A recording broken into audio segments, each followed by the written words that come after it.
Welcome back to this week's episode of the Rock Solid Sports Podcast. Today's Tuesday, April 8th, and my coach just got fired.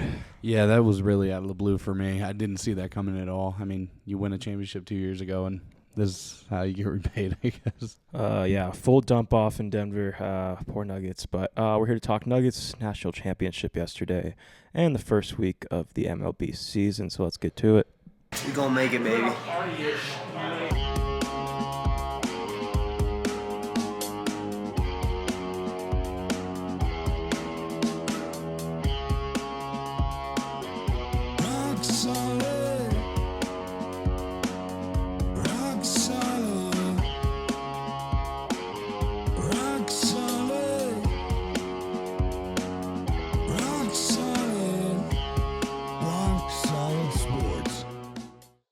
Welcome back to this week's episode of the Rock Solid Sports Podcast. We are brought to you by Sluv, as usual.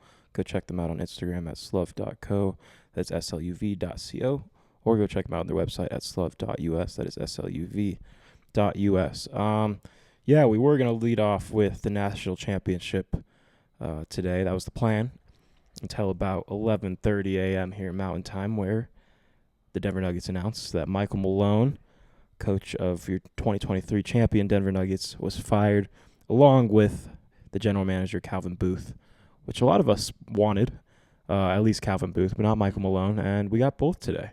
Yeah, no, it was really shocking when I saw it because it's just not something that you thought could even happen. And even if you kind of even thought that maybe it was on the horizon, 5 games left in the season. Three games left in the season is a very interesting time to make that decision.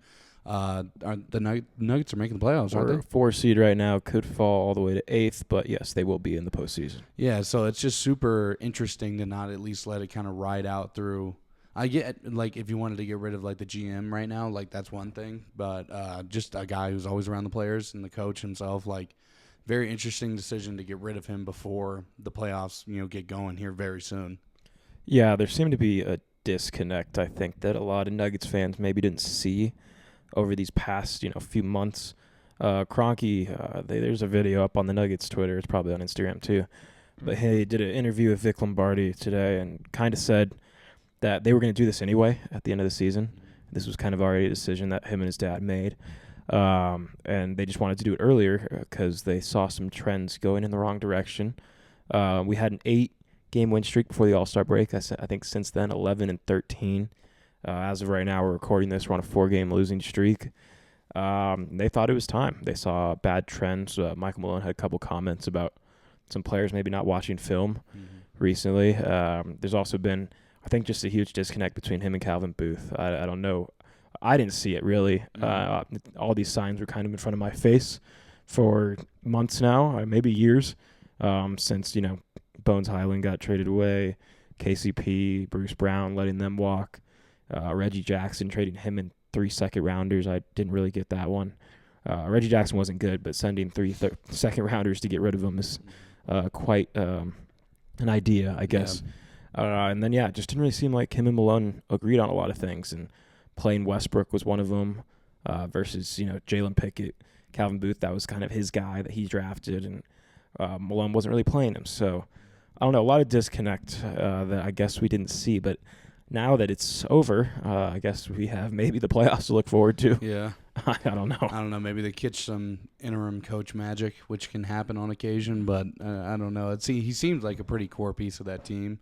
Like, even with the, maybe like the inside struggles going on at the moment, like when you get into those late game pushes, like it's good to have like your rock, like your guy, and that seemed to always kind of be him. So I'm interested to see how they'll do without him. I mean, wasn't looking like they were going to get it done this year anyway, really, because of how stacked the West is, and then you got to get to the finals and then more than likely play the Celtics. So it's going to be a rough run anyway, but now it just becomes even harder because you don't got your guy, you don't got your coach there anymore. And when you get rid of a GM too, I feel like you're kind of moving forward not knowing what the future looks like for your team, because you could have someone come in and be like, I want Joker on this team, and that's all. Like, if I will get rid of every single other player. And so it throws a lot of uncertainty upon the team because they don't know what the future, what lies ahead of them. They don't know if they're going to be on this team next year, if they're going to get traded or cut. Like a lot of guys don't know, and before this they were pretty secure on what the next like 3 years looked like, and so now I think that's just gonna kind of be a vibe change depending on who they get a GM, who they get a coach, and how they see the future of the team kind of pairing up. Like you just said, I hope a wake-up call so some of these players get their head out of their asses. But we'll see. Caden, initial thoughts on it. You had, I guess, a quick question/comment being, what the fuck? Initially, has anything changed?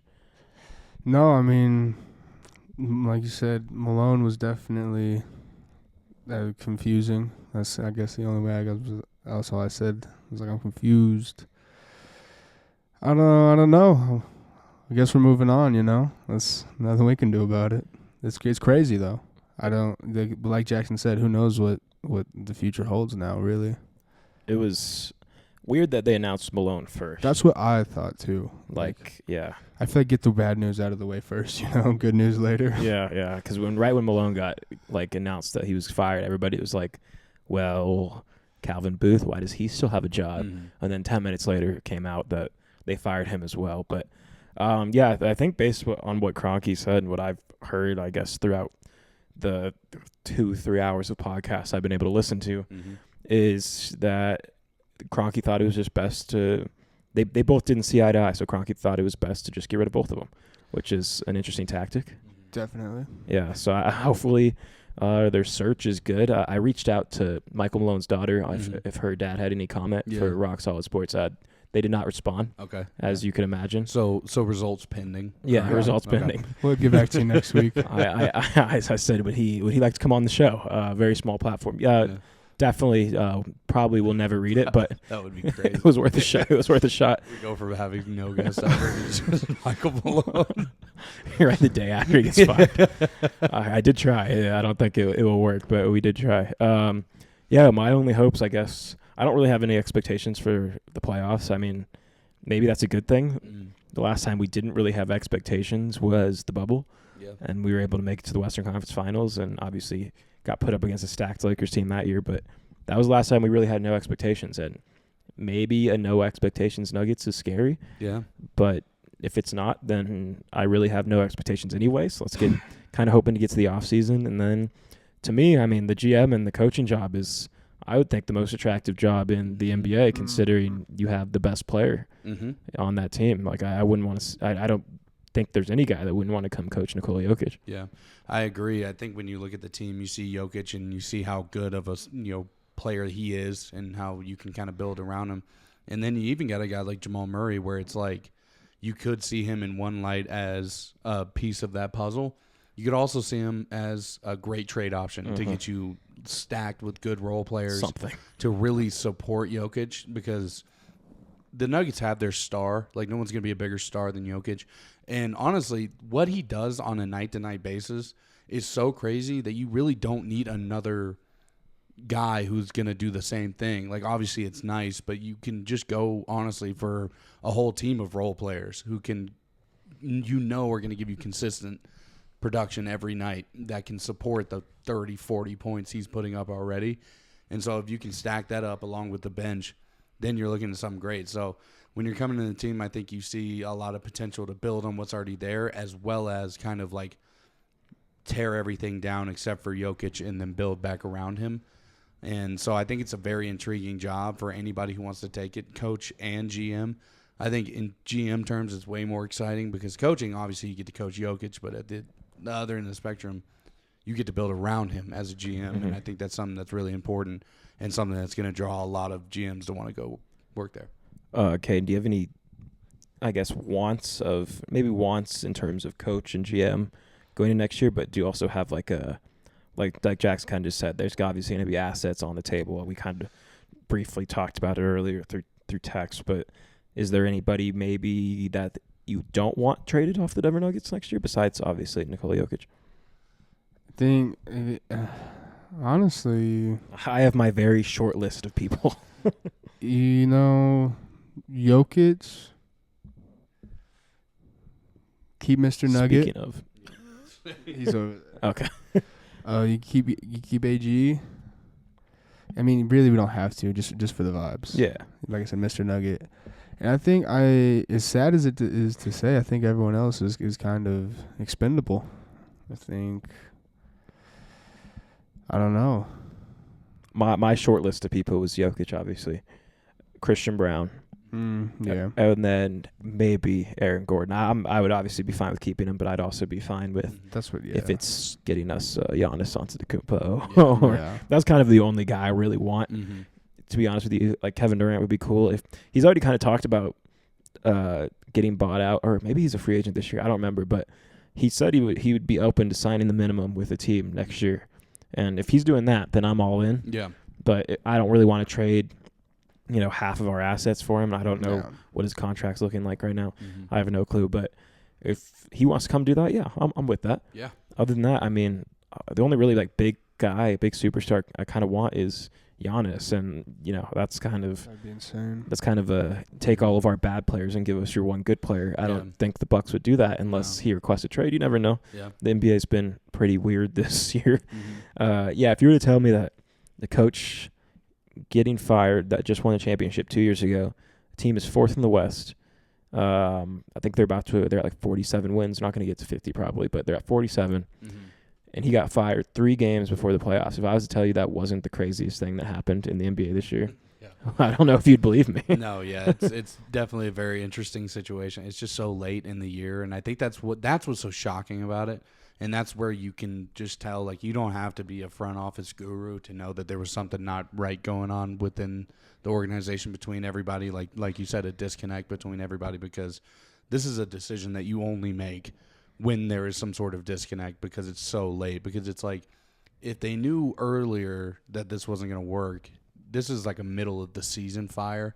It's not really a 3 games left in the season, we're about to go into the playoffs, let's get rid of our coach and our GM. It's very quick, and that's where I think a lot of disconnect and the issues kind of came into. Kroenke said they've been watching this for a while, and it was kind of funny because Stan Kroenke, the dad, he was at a Nuggets game 2 weeks ago, and nobody really thought about anything about it because it's just an owner showing up. Yeah. But he really doesn't come to many games. He has a lot of other ventures, Arsenal club out in wherever the hell that is, Los Angeles Rams, Colorado Rapids, the Avalanche, who are doing great right now. Yeah. He has other things he kind of has to worry about right now.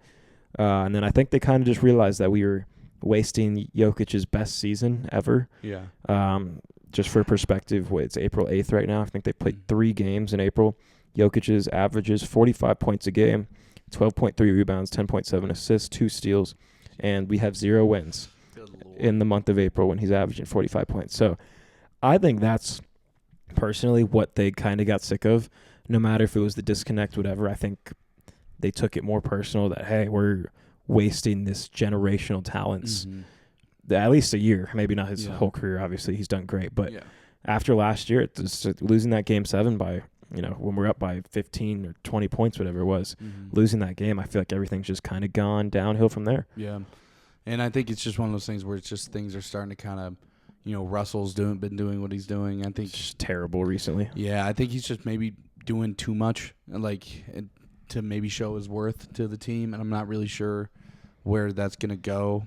And it's just been kind of a tough go recently with the Nuggets. And I don't know, it's they're trying to figure it out. And that the only person on the team who hasn't figured out is Nikola Jokic. And it's just everyone else is trying to figure out how they can help the team. And I think they're all just doing a little bit too much to try to get that done.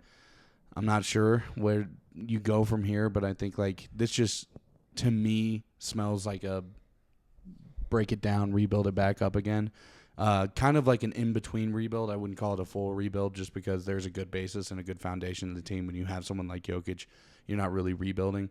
But kind of like a soft rebuild of just where can we find these small nooks and crannies of where to put guys into and actually play well and, role play. And we don't need a Russell Westbrook to come in here and try to be prime Russell Westbrook. We need somebody who's going to come in here and do their job to the best of their ability. If that's getting 7 points a game, that's getting 7 points a game. So I think that's what they're going to be looking for in the offseason. And I think we'll probably be looking at a lot different of a Nuggets team come next year. I kind of hope so, which is really weird. I mean, obviously with this group that we've had, the starting lineup, the Christian Brown being the 6th man, ever since the championship, they've kind of been interwoven as one, and you kind of see them as one. But maybe it is time for a new chapter. And on my short wish list, I haven't thought about a coach yet. I mean, I don't really think I What's just the market even look like? exactly like I haven't even thought of a coach that could possibly become coach here. Like I haven't even thought of one. But my GM ask would be Brad Stevens, which would be hard. Yeah. Pull away from Boston. But he's done his job there. Yep. And the Boston Celtics just sold their team to a new owner literally like 2 weeks ago. So you never know what that dynamic's going to look like. And if Brad Stevens is looking for the best job in the NBA for the next 5-6 years at least until Jokic retires, it's probably here in Denver. So that would be my number one wish list. And then my number two would be, yes, kind of like you just mentioned, I do want the Nuggets to look at getting Jokic that first All-Star teammate because he's never played with one in his career. Like, that would be cool to have. Trust me, like, just seeing 2 All-Stars for the Nuggets, I don't think we've seen that since either Melo and Chauncey or Iverson and Chauncey. So it's been a while. Get Jokic, either one of those guys, or, like you said, just a bunch of role players. I mean, players that, like, obviously high-caliber role players, not the terrible ones. But it's like, I want Bruce Brown to be our worst role player next year, if that makes sense. Keep Christian Brown, keep Aaron Gordon, bunch of role players, and then if we can maybe get that one other stud, I mean, I'm with it. But that's on my short wish list of things. And then, I mean, I think we'll start talking about coaches either when it surprisingly happens out of nowhere in middle of summer, or maybe we have a little bit of like keen like an eye to it. You know, we never know right now. Any last thoughts, Cade? I don't think so. Like you said, we just look forward to the playoffs. Hopefully we win some games. Yep. That's all I got. Michael Malone, only coach ever to win a championship with the Denver Nuggets. The most winningest coach with the Denver Nuggets. Spent 10 years here, every single moment with Jokic. So, forever a legend in Denver, Colorado, Michael Malone. Calvin Booth, on the other hand, go to hell and don't come back. Never show your face in Denver, Colorado ever again. Ironically, too, his son is in college, and he just entered the transfer portal, and his crystal ball or whatever they predicted where he was going to go next was Colorado State about a week ago. I think that might be changing very quickly. I guess the last note I have on Michael Malone, my one take I want to get out there before anybody else says it, maybe people have already said it, I don't know, but before anybody else that we know says it, I think Michael Malone already found his next job. Any guesses? Are you gonna? Well, I saw a tweet, but I don't know if it's not confirmed. You've already found it? No, not already found it. I just think I know where he's gonna end up. Spurs? Yes, the San Antonio Spurs. Yeah, I saw someone tweet that. Yeah, Coach Pop hasn't coached a game because he had a stroke. You know, hasn't coached a game in like 50 games. Yeah, I think it's definitely his time to go out. What would be scarier than a guy that just coached Nikola Jokic for 10 years going to the Spurs to coach Wemby, and you never know, possibly Cooper Flag if this draft lottery goes bad. So that's my prediction. And he is Coach Pop did get him his first job, so I wouldn't be not with the Spurs, but like he opted or he helped him get his first job with the Kings, so and with the Cavaliers, I think a long time ago. So I can see that happening, but that's a story for another day, I guess. We will talk about the national championship yesterday. March Madness is finally over. March Madness finished on April 7th, if you could believe, just like it does every year. Finishes in April. The Florida Gators. We've had a lot of talk about recession on Twitter. The last time the Florida Gators won was 2007, 2008. If you can guess what happened that next year. The recession. Shout out Obama. Florida Gators, Walter Clayton looked great last night. They were down by, I think, as much as 13, I think. I could be wrong about that, maybe like 11. They ended up coming back, beating Houston. Houston, I mean, kind of the same thing as Duke.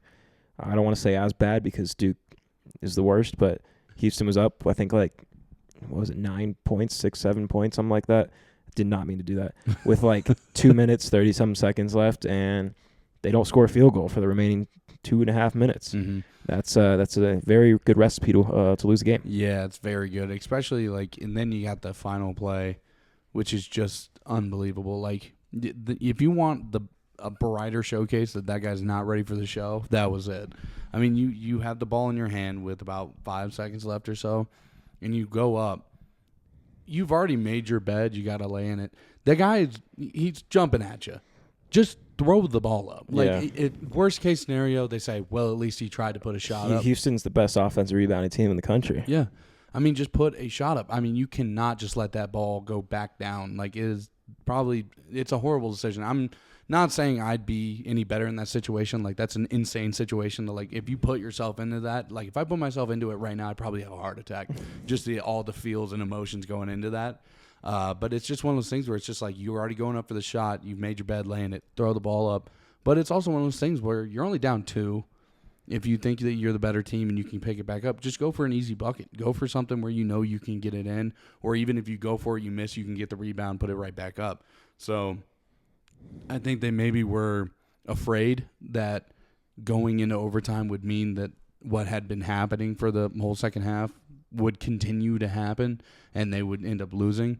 But, I think you go for the easy bucket there. Obviously, it's an easier decision from a couch in Castle Rock, Colorado than it is in San Antonio. But, that guy's got to throw that ball up. I mean, even if it airballs, people don't look at it and go, yeesh, that was a bad decision. They go, well, it was the end of the game. Not much time left. You had to throw something up.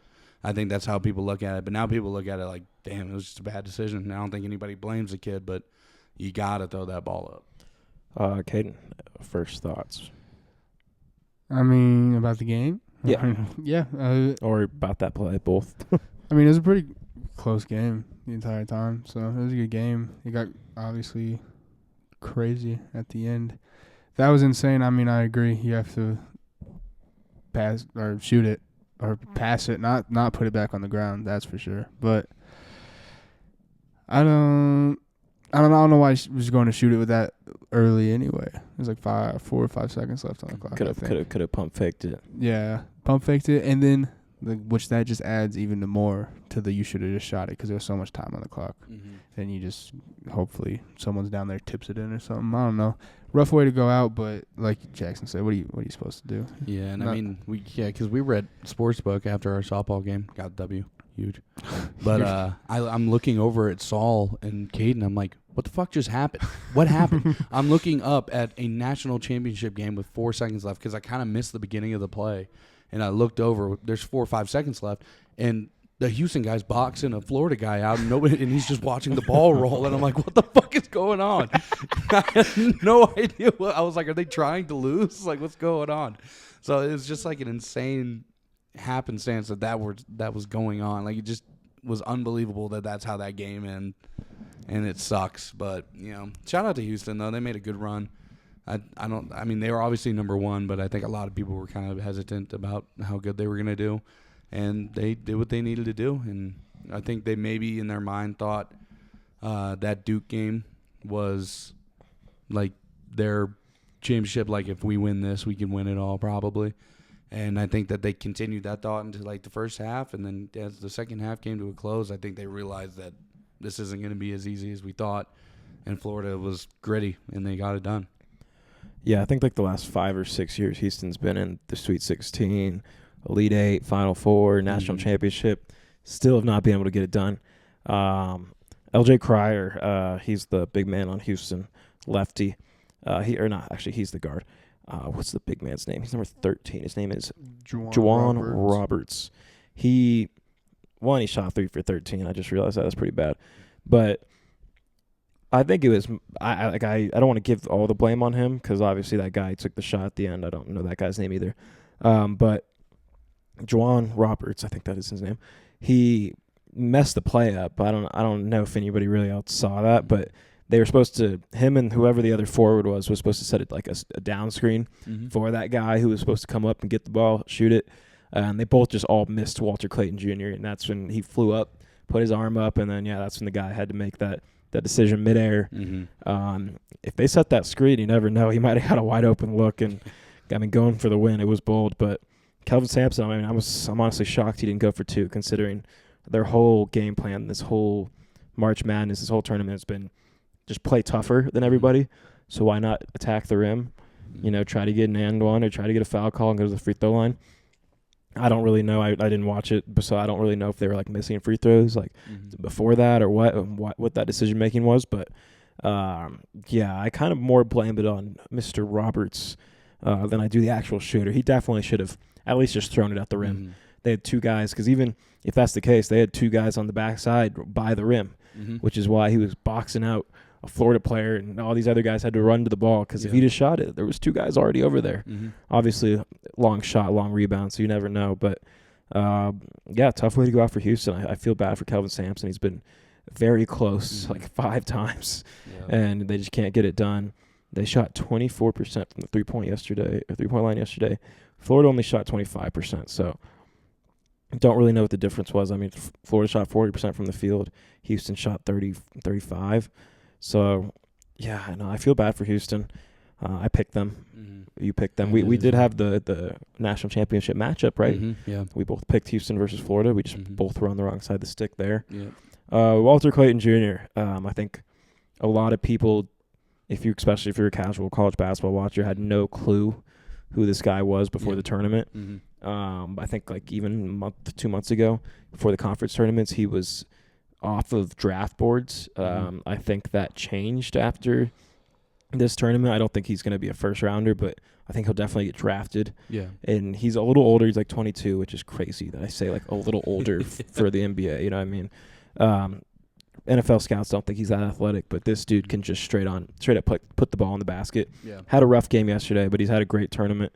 I think any team can really use him maybe as like a Cam Thomas off the bench, just so does nothing but score the basketball. Yeah. And maybe we'll see him get drafted. Maybe we won't. I don't know. Obviously, that's why we're here on the couch. Any last thoughts on March Madness? Any favorite game, favorite moment? Duke losing, anything? Honestly, I don't know. It was like the first March Madness where like I didn't really take too much away from it. You know, we didn't have that Cinderella team. We didn't really have like that just scrappy dude who like Jack Golke, who's going to be an accountant next year, who's just letting it fly. No Golke or DJ Burns this year. Yeah, like literally, like just nobody of significance really. I guess Clayton, but like I don't know. It was just nothing really stood out to me this year, and I mean I think that's what happens when things go the way they're supposed to, which is when 4 number 1 seeds make it into the Final Four. You're not going to have much excitement going on. Like, it's just going to be a lot of what's supposed to happen. But, you know, that's how it's supposed to be every now and then. That's honestly, at the end of the day, that's how it's supposed to be, is boring. Like, that's the best team should be competing and winning. I don't know. It was awesome for the first time to see 2 of my teams in there. That was the first time I've actually been able to support like one of my favorite teams, like for what, 1 round? Yeah, but like that was another thing. It was just like they immediately went out. I mean, it wouldn't have mattered because both of them would have had to play Duke and Houston in the next round, so it would have been short lived either way. But yeah, but I mean, just I don't know. It's just kind of whatever, and I enjoyed it. But there's a serious drop off between the round of 32 and the Sweet 16. There's a significant drop off for me. Because it's exciting and things are happening. Boom, boom, boom. Game. Next day, game. And then you hit this just like patch where it's like game, 1 day break. Game, 1 day break. Week break, game, week break, game. And it's like it loses so much steam at the end. And I'm like, I know these guys are tired and I know they need a break. But like I'm thinking like maybe let's give them like a 2 day break and then let's go. Because it's like there's all this excitement for March Madness, and then the first 2 rounds happen, and then you end up in April. Yeah, and then you blink, and it's been a month, and it's just why can't these games just all end in March? And like I don't know, just like 64 and 32, those rounds are so bang bang, and then like everything after that it just starts to slowly slow down, lose its steam, and then it's just unless there is a Cinderella team, you kind of lose that want to keep watching and like keep like rooting and seeing who's gonna win. Like it's just like obviously it's still enjoyable, but it does slow down, and I think that's something that I wish they would kind of fix a little bit because if you really love college basketball, that's not a problem for you. But like someone like me, who I would consider a casual college basketball fan, maybe even a little bit below that, it's hard to keep like me locked in for this whole entire tournament when it's kind of just nothing really going on and it takes forever.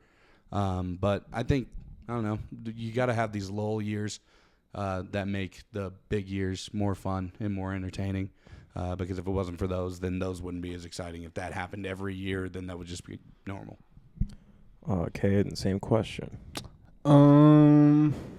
Yeah, I mean, I agree. Nothing too crazy. Not too much madness in March this year. A little bit, but favorite game, the only thing that I could think of was the Colorado State game when they lost. Because, it was back-to-back game winners, essentially. CSU hit theirs, and then Maryland hit theirs. So that one. Got to see New Mexico beat Marquette, talk some shit. So Yeah, Richard Pitino. That's right. Gone. Thank you for your service.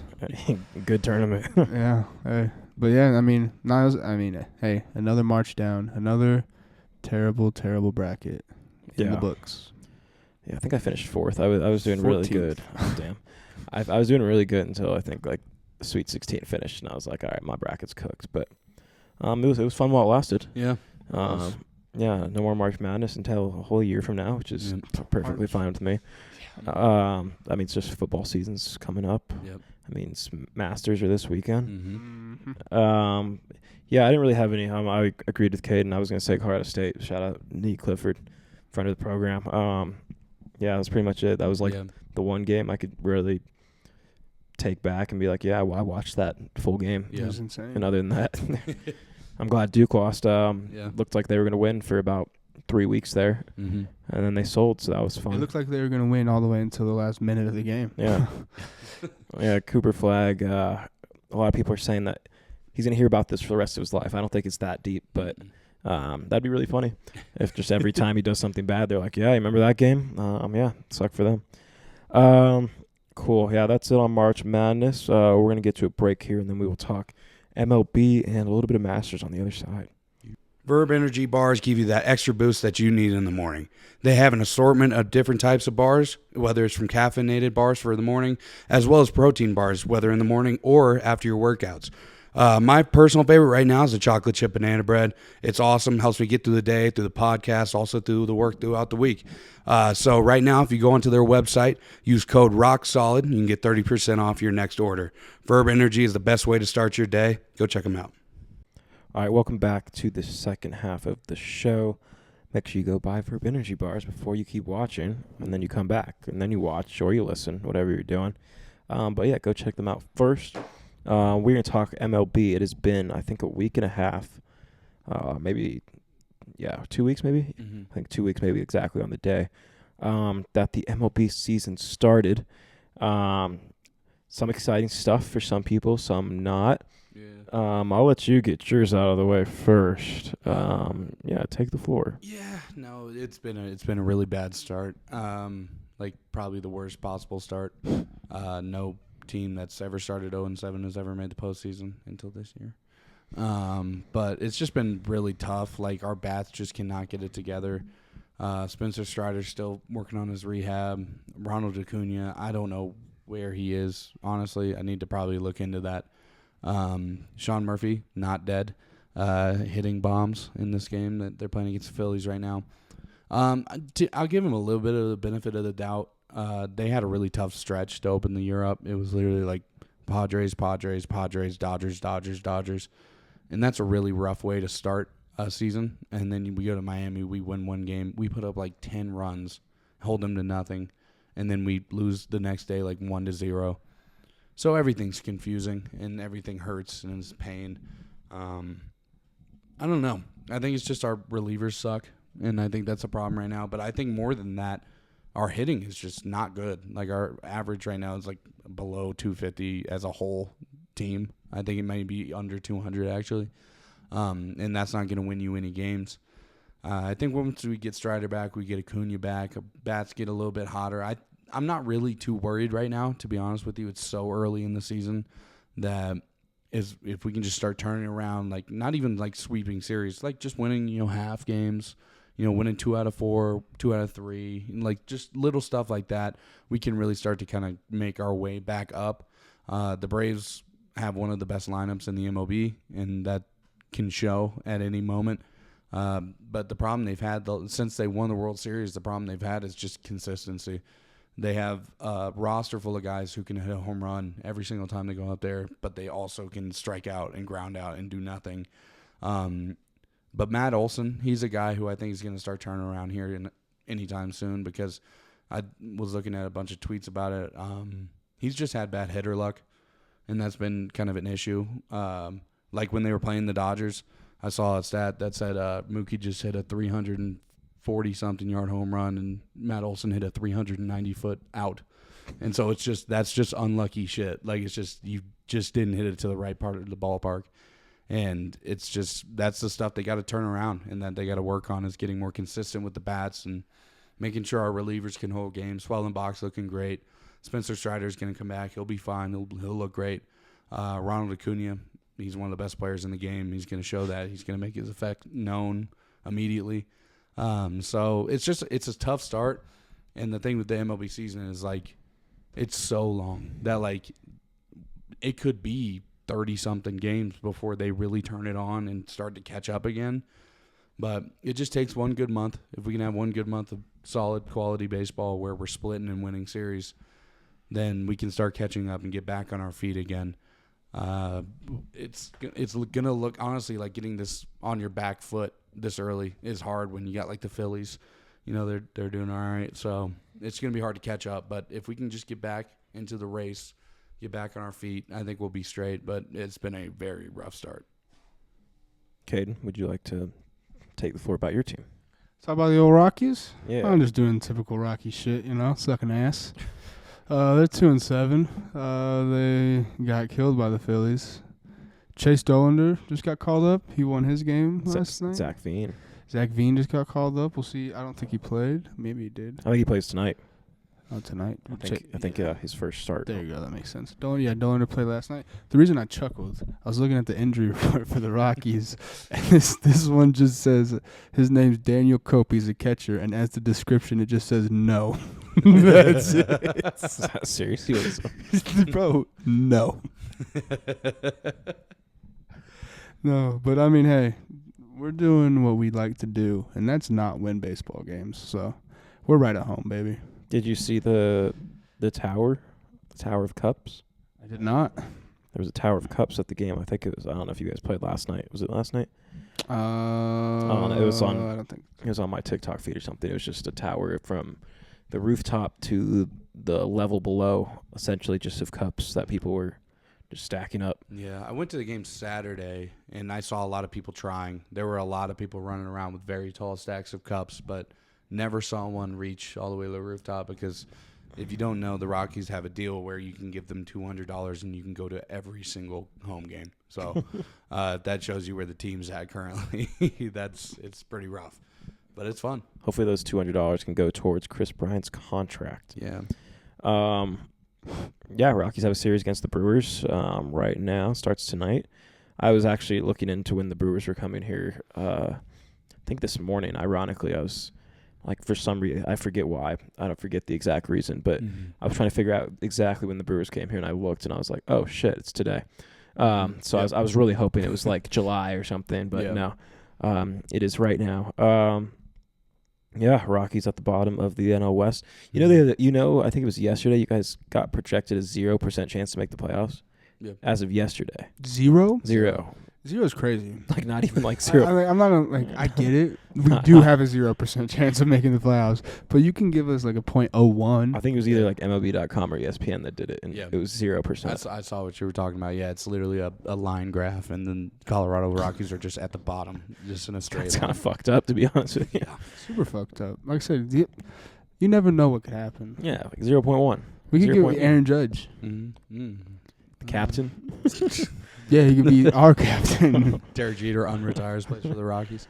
I still don't know why you guys haven't gotten Anthony Rizzo. He's not great, but he's best friends with Chris Bryant. Yeah. Jersey sales, shit. Yeah. Try something. Yeah. Why would we try and win, Joey? What sense does that make? Why do we keep trying to lose? It's not. Chris do you talk to Monfort about that one? I'm just just with him now, I guess. We just do what he does, and it's not win baseball games. Chris Bryant's just a Colorado ghost, man. You hear about him a lot. Don't see him. You don't see him very much. Yeah, does he like live out here? I don't know. Honestly, he might live in Coors Field. He just lives in like Chicago still. Yeah. Like he's just like Blue Moon, just originated in Coors Field. He works from home. Yeah, he's a remote worker. Yeah, that'd be funny. Yeah, the Dodgers right now. I mean, we started off with a franchise record of 8-0. It was also a record for most wins, just like most wins to start the season after you won a World Series. Mhm. I think we passed like the 1953 slave Yankees or whatever they called them. But I think we passed them. But then since then, we've been kind of struggling. We went 1-4 since then, and we're probably going to go 1-5 after this game we're watching right now. James Wood has hit 3 homers, total of 7 runs, I think, in the last 2 nights against us. That's great. I think I texted you the other day. We're trying to help you. Like, we're losing games to the Phillies and the Nationals. Yeah. That's not helping you guys. Yeah, it's not. Not in your division. So we're trying. Mm-hmm. Only really cool things that have been happening with them. Teoscar Hernandez has been good. Shohei hit a walk-off against the Braves one night. That was pretty cool. And Tommy Edman, this guy that weighs like 160 soaking wet, is I think tied for second in home runs in major leagues with 5. So good for Tommy Tanks, NLCS MVP last year. But other than that, yeah, I mean, I don't know what else to say about them. Blake Snell went on IL already. Freddie Freeman tripped in the shower, and now he's on IL. So that's cool. Yeah, he just didn't want to play the Braves. He felt bad. Yeah, he didn't want to go to the White House. Yeah. Yeah. Well, did you see what Trump said about Mookie Betts? No. He's like, Mookie Betts, great player. He's like, when he got traded from the Red Sox, I told somebody, he's like, the Red Sox are gonna regret that.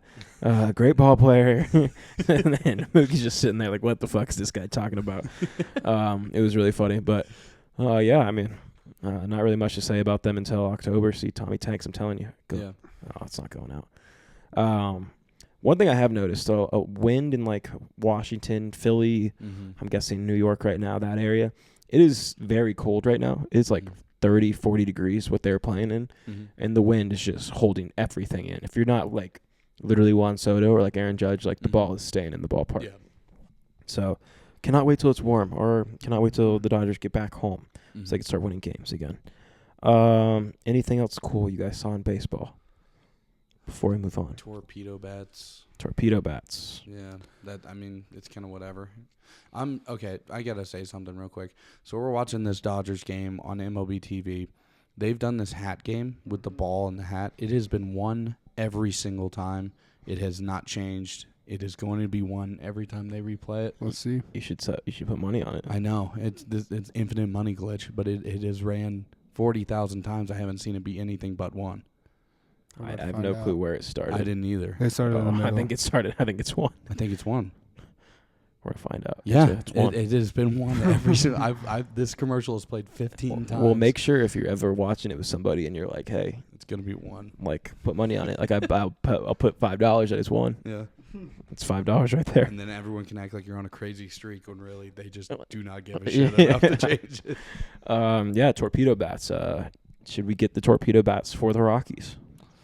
It will do anything. Yeah, I mean anything to make a difference. Get the sticky stuff back. Let the Rockies be the only team that can use sticky stuff, and we'll see how well we do. Rockies should get sticky stuff, steroids, and torpedo bats. Yeah. Just see what happens. I bet we still miss the playoffs. Barely. Yeah, maybe you could say you can't make the playoffs, but you can use everything that's illegal in the game of baseball. Then you guys get like a 0.3% chance. Yeah. Rather than a zero. Yeah. It's better than zero. Yeah. Dick Monfort would burn the stadium down if they told us we could use that stuff. Too much winning. Nope. He would. Wouldn't he be happy? Like, I get spending, but like, you'd think they'd bring in more money if they start winning games. You would think. Yeah. No, that's usually how it goes. There's probably a bar graph somewhere out there that could illustrate that better. But I think I would say success does usually lead to more money. I mean, the more games you play, the more tickets you sell. I don't know. What do you know? Just a thought. I agree with you. All right. We will talk about the last thing for this episode, this upcoming weekend. I guess it's already kind of started. Masters Week has started in Augusta. Yeah, I don't know where you guys want to start. Today was the par 3 contest. I think they kind of just all dicked around out there. Yeah. I saw 3 Canadians, just Adam Hadwin and whatever other 2 Canadians are playing. Let me see if I can find it quick enough. Something Taylor and where's the other flag? Oh, something Connors. Corey Connors. I've actually seen him before, but they were all just like skipping balls against the water. Just they weren't even playing like the par 3. They were just like seeing if they could skip it across the water. That was pretty funny. Other than that, tomorrow I think practice rounds start. Yeah, tomorrow is the first practice round, and then Thursday it all begins. The weather is looking better. It was looking really rough at the beginning of the week, but it's looking good now. What do you want to talk about the Masters? Do you want to talk about winners? Do you want to talk about potential losers? What we might see? Scotty Scheffler's dinner plans? Yeah, no, the dinner looks great. I don't think Scotty will do it again. I don't know. He hasn't been looking hot this whole year, which is fair when you do what you do last year. It's kind of hard to replicate that. And cut your finger on, have to get stitches a month before the season. Yeah, that doesn't help at all. But I think I could see Bryson DeChambeau being very interesting in this. Like, I don't know. He has a lot of kind of like, seems like motion coming into this week. I don't know what other word to describe it. But I think he's kind of on a roll, and I think he's doing pretty good. And one of those live guys that could make a splash. Tommy Fleetwood, I've heard a lot of good things about, and he also has that stat where like 10 of the last 12 Master winners have had it. It's like shots to the green or whatever that stat is. He did good last year in Augusta too. Mm-hmm. Tommy Fleetwood is always a guy that's going to be hanging around, and he's going to have somebody you got to worry about. I think you got to look at Brooks Koepka every now and then because I don't think he wins it by any means, but he's somebody who seems to know that course very well. 2 years ago, he choked it. He almost won it. Yeah, and he plays that course very well. So he's always the guy that you kind of look at. Had Tiger not hurt himself, I would have said, watch out for Tiger to have an above average Masters. Like, he obviously against this field wasn't. Is he not playing? Did his joke a week ago not convince you? Oh yeah. No. No, because he immediately retweeted it and said, "I'm just joking, guys." April Fool. Thanks, Eldrick.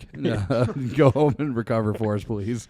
But yeah, had he been healthy going into this, I think he would have had a lot of passion going into this tournament, and maybe done something, surprising. I think maybe at like a top 15 finish, top 20 finish.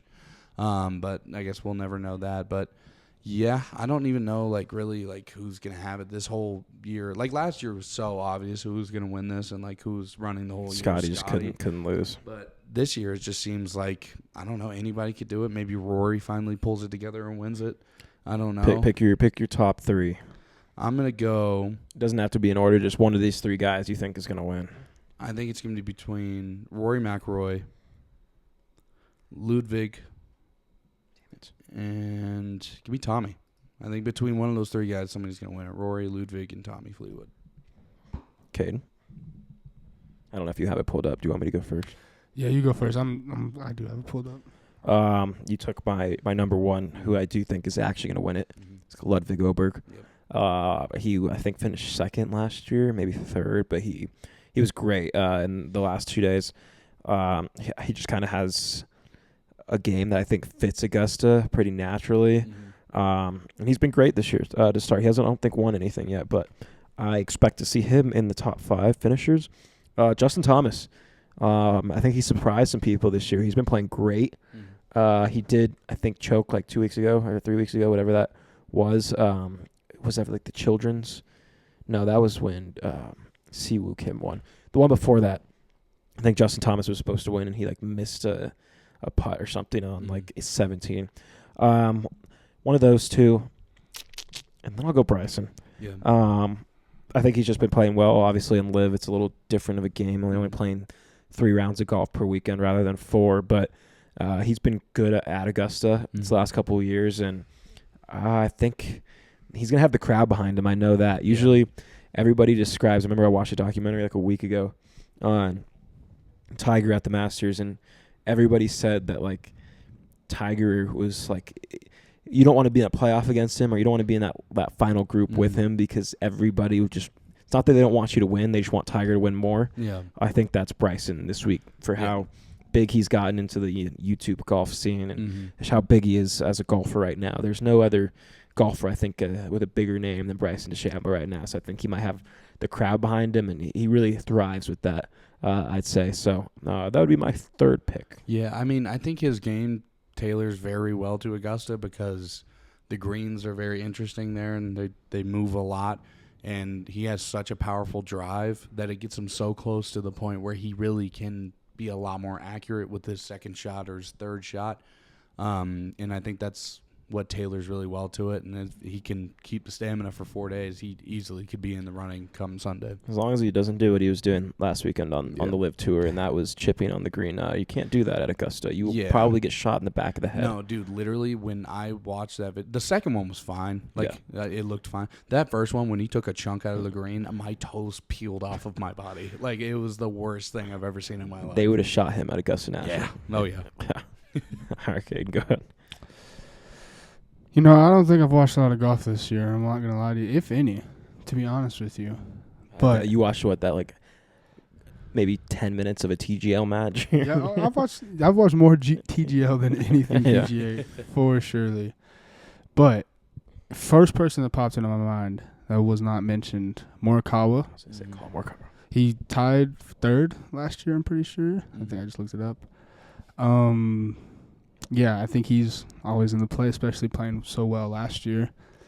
Second person that popped up in my mind, Xander. He also normally plays pretty well at Augusta. I mean, worst finish was 50th in 2018, and besides that, top 10 or top 20 finishes every time. So, Xander, what is that? Our dog? Yeah, he's streaming. Oh. Outside of that though, I don't know. I think you guys nailed them all. Give me hometown boy, Wyndham baby. Wyndham Clark. Just fuck it. Why not? Oh yeah, I'm excited to watch this weekend. It'll probably be like the first whole golf tournament I actually watch, because I know it'll be on at my work. The 2 days I actually have to work during it, and then I ain't doing shit, so might as well watch it. Yeah, it will be fun. Yeah, Augusta's always the main attraction, I guess, until all the other majors that happen down the road. But this is kind of the official start to spring/summer. You get through March Madness and you get to watch Augusta National, the Masters. So it's always kind of the unofficial start. Yep. Even though has spring officially started yet? I don't know when it's was it? I think so. Has the fucking groundhog I think pulled its head out of his ass? Something is that. One thing that we didn't mention is Ovi breaking the record. Oh yeah, Alex Ovechkin. Shout out Ovi. That was cool. Yeah. A record that they thought would never be broken. Yeah. And what's hilarious? What did they say? If you take away all of Gretzky's goals, he'd still be the points leader by 500 or some shit like that. That's ridiculous. If Ovi keeps playing like this, if he plays another 3 years, he could probably get 1,000, which is absolutely insane. I don't think he will, but he would only do that if he wanted to cement it, because nobody would ever do that. It's like LeBron's. No one's gonna fucking touch LeBron's. And then it's even if you feel like you can, you have to play to 42, 43 years old, or in basketball 37 to 38 years old to keep going. Nobody wants to do all that, especially now. Yeah, the money they're paying. And that's the thing with LeBron's records. I know when Kareem did it, everyone was like, "That's never gonna get to." No one's ever going to touch LeBron's record, probably ever, because he's going to play for probably another 2-3 seasons. I'd guess one, but maybe two, and but even one season, he's probably going to put up more than 90% of the league. It's like another 2,000 points. Yeah, so I mean, it's just literally untouchable. I think Ovi maybe plays another season, but he's 40 something. I could see him playing another year. Yeah, because his game used to be so physical and stuff, and now he kind of just sits on the outskirts and just hauls ass. Yeah. In there. Oh, right when he sees a chance to score, he's there. Don't worry, he'll be there. Oh yeah. Yeah, no, that was cool though. Shout out Ovechkin. Yeah, I don't want to say anything else. Yeah, anything else that you guys saw that I forgot to mention? I don't think so. Well, the Nuggets just posted, "Thank you, Calvin Booth," on Twitter. I cannot wait to read these replies in 2 seconds. Yeah, we will try to be back next week. I don't think I should recap the Masters and stuff. I don't think next week's busy or anything. Easter's coming up. That's following Sunday. But yeah, we'll be back next week to recap the Masters. And yeah, anything else that pops up. Obviously, today was impromptu, but talk about Michael Malone and the Denver Nuggets. But NBA playoffs coming up. I think the season ends in 10 days. NHL, we'll talk about the Avs soon because they're doing great. We'll talk about the NHL playoffs, and yeah, a lot of cool stuff coming up. So see you guys on the flip side. Go tell somebody you love them. You may just make their day. Peace. Peace.